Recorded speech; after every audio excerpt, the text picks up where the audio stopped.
blows us away. When Wendy Pickham steps outside her home, there's something in her yard, but it's hard to tell at first glance. As old as the school is, it's kind of a concern. Vermiculite containing asbestos from the Park City School's roof that blew off on December 17th has now spread to some homes in the community. The Environmental Protection Agency came to Park City on Tuesday to assess and mark off affected homes. Well, that was quite interesting, getting a knock on the door, like the gentleman said, from the U.S. government, the EPA, and from the school and our block up.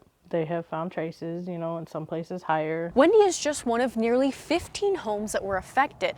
Yards and even the playground gravel at the school will have to be dug up, but it's left some frustrated with just how long it's taken for action to be done. It was a tough pill to swallow to see it laying on the ground and not being able to get it. Contractor Brian Meyer and his team was tasked with the abatement of the school's property, but it didn't take long to realize there was a larger issue. Basically, it was the directive of the insurance to just focus on school property, and there was no determination on responsibility of cleaning up the street. Meyer is arguing the county and state should have stepped in sooner and worries about the safety of the community. Now the question is, who's paying for all of this? Who's paying? Who's responsible?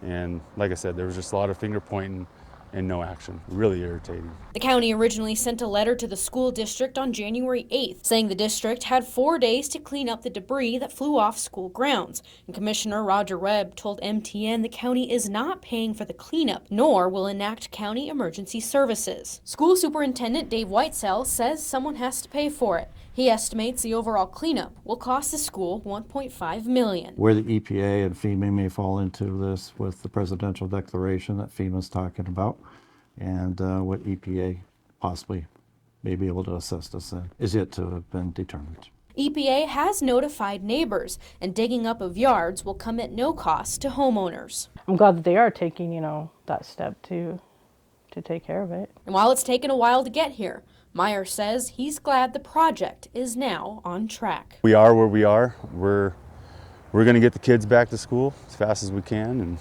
go down the road from there. In Park City, Isabel Sparts, MTN News.